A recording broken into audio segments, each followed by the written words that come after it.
రాష్ట్ర నాయకులు ఏనుగుల రాకేష్ రెడ్డి ఖమ్మం జిల్లా పార్టీ కార్యాలయంలో స్థానిక నాయకత్వంతో కలిసి కాళేశ్వరం ప్రాజెక్టుపై ఉమ్మడి ఖమ్మం జిల్లా మంత్రులు కాంగ్రెస్ ప్రభుత్వం చేస్తున్న విమర్శలను తిప్పికొట్టడానికి పత్రికా విలేకరుల సమావేశం నిర్వహించడం జరిగింది. ఈ సందర్భంగా వారు మాట్లాడుతూ కుంగింది కాళేశ్వరం ప్రాజెక్టు కాదు, కుళ్ళిపోయింది కాంగ్రెస్ వాళ్ల కళ్ళు. కాకతీయులు గొలుసుకట్టు చెరువులు తవ్వితే కేసీఆర్ గారు గొలుసుకట్టు రిజర్వాయర్లు నిర్మించారు. ఖమ్మం మంత్రులు కాళేశ్వరం మీద మాట్లాడే ముందు మీ జిల్లాలో ఉన్న భక్తరామదాసు సీతారామకు ప్రాజెక్టులను పూర్తి చేయాలి. కాళేశ్వరమే కూలిపోతే మల్లసాగర్లో నీళ్లు ఎక్కడివి? హైదరాబాద్లో త్రాగునీరు ఎక్కడిది? ప్రత్యేక తెలంగాణ కోసం ఎన్నో పోరాటాలు త్యాగాలతో తెలంగాణ సాధించాము. ఒకనాడు తెలంగాణ రాష్ట్రం కరువుతో కష్టాలు కన్నీళ్లతో ఘోషపడింది. కేసీఆర్ ఒక ఇంటి పెద్దగా ఉద్యమకారుడిగా తెలంగాణ సాధించిన వ్యక్తిగా ఒక యజ్ఞం చేసినట్టు చేసి కృష్ణా గోదావరి నీళ్లను తెలంగాణ పంట పొలాలకు మళ్లించాలని కృషి చేశారు. ఎగిరెగిరి లేచి మాట్లాడుతున్నారు. ఈ ఖమ్మం జిల్లాలో ఉన్న ముగ్గురు మంత్రుల్లో ఇద్దరు ఊకే లేచి హరీష్ రావును ప్రశ్నిస్తే మేము గొప్పవాళ్లం అవుతాము. ఈ కార్యక్రమంలో నగర పార్టీ అధ్యక్షుడు పకడాల నాగరాజు, బిచ్చాల తిరుమలరావు, డోకుపర్తి సుబ్బారావు, మందడపు శంకర్రావు, పగడాల నరేందర్, కొండలరావు, బలుసు, మురళి, కృష్ణ, రఫీ, బెల్లంకొండ గోపి, రాజేష్, అశోక్ సింగ్, ఫారూక్, అరాఫత్ విలేకరుల సమావేశంలో మాట్లాడారు. ఎన్నో పోరాటాలతోని అనేక త్యాగాలతోని మనం తెలంగాణ సాధించుకున్న తెలంగాణ ఒకనాడు దశాబ్దాల కరువుతోని కష్టాలతోని కన్నీళ్లతోని అరిగోసబడ్డది. కానీ తెచ్చుకున్నటువంటి తెలంగాణ తెరులుగా వద్దని ఒక ఇంటి పెద్ద ఏ విధంగానైతే ఆ ఇంటిని రేవుకు తీసుకురావడానికి ఎన్నో ప్రయత్నాలు చేస్తారో ఆ రకంగా కేసీఆర్ గారు తెలంగాణకు ఒక ఉద్యమకారుడిగా, ఒక పెద్ద మనిషిగా, తెలంగాణ సాధకుడుగా ఆయన నీళ్ల విషయంలో ఒక యజ్ఞంలాగా ప్రాజెక్టుల రూపకల్పన చేయడం జరిగింది. కేసీఆర్ గారు అధికారంలోకి వచ్చిన తర్వాత మరి నీళ్ళన్నీ గోదావరిలో ఉన్నటువంటి నీళ్ళన్నీ కూడా సముద్రం వైపు ప్రయాణం చేస్తూ ఉన్నాయి. ఇటు కృష్ణలో ఉన్నటువంటి నీళ్లు కూడా సముద్రంలో కలుస్తున్నాయి. కాబట్టి ఎట్టి పరిస్థితుల్లో ఈ గోదావరి నీళ్లను, కృష్ణా జలాలను ఈ తెలంగాణకు మళ్లించాలనేటువంటి ఒక దృఢ సంకల్పంతో అద్భుతమైనటువంటి ఒక ప్రాజెక్టులను రూపకల్పన చేయడం జరిగింది.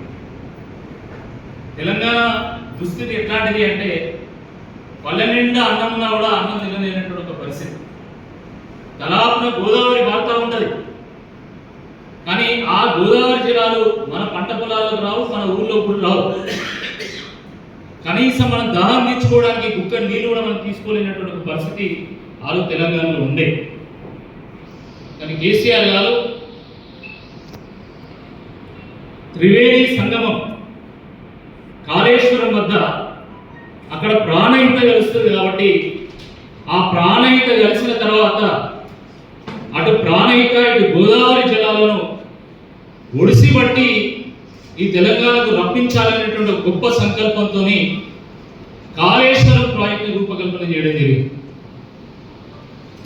ప్రాణహిత తుమ్మడిగట్ట నుంచి 100 కిలోమీటర్లకు పైగా ప్రవహించి ఆ త్రివేణి సంగమం దగ్గర గోదావరిలో కలుస్తుంది.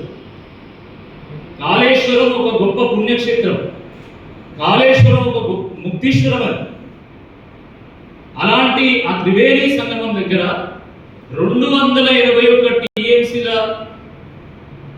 అక్కడ అవైలబిలిటీ ఉందని నిర్ధారణకు వచ్చిన తర్వాత తుమ్మిడిగట్ట దగ్గర కాకుండా ఇక్కడ ప్రాజెక్టుగా కట్టాలనేటువంటి ఒక సంకల్పంతోనే కాళేశ్వరం నుండి కొంత దూరం పోయిన తర్వాత మేడిగడ్డ బరాజ్ను నిర్మించడం జరిగింది.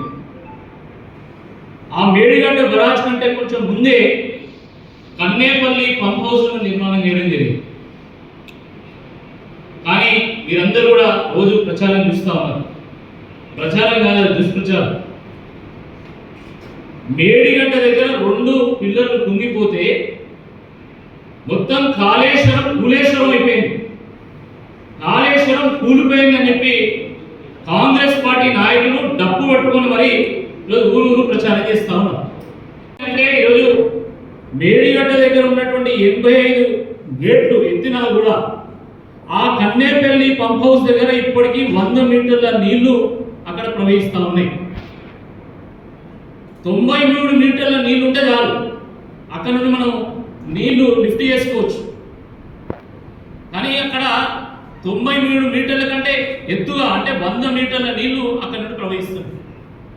అంటే కన్నేపల్లి పంప్ హౌస్ దగ్గర ఉన్నటువంటి 17 పంపులు, ఈచ్ పంపు 40 మెగావాట్ కెపాసిటీ, అంటే 680 మెగావాట్ల కెపాసిటీతో ఉన్నటువంటి పంపులన్నీ కూడా మనం ఆన్ చేయొచ్చు.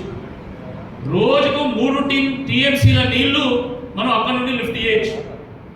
కానీ దురదృష్టకరమైనటువంటి విషయం ఏంటంటే కాళేశ్వరం కూలిపోయిందని ప్రజల్ని నమ్మించడానికి మొత్తం గేట్లన్నీ ఎత్తివేయడమే కాకుండా కన్నేపల్లి పంప్ హౌస్ కాస్త ఈరోజు పడావు పెట్టింది. మొత్తం పంప్ హౌస్ లో అన్ని మోటార్లు పనిచేస్తున్నాయి, అన్ని ప్యాకేజెస్ పనిచేస్తున్నాయి, కానీ దాన్ని కావాలని పడవ పెట్టింది. ఎందుకంటే కాళేశ్వరం కూలిపోయిందని ప్రజల్ని నమ్మించాలి కాబట్టి. ఆ కన్నేపల్లి పంప్ హౌస్ నుంచి కొంచెం దూరం పోయిన తర్వాత అక్కడ అన్నారం బ్యారేజ్ ఉంటుంది. అన్నారం బ్యారేజ్ లో 66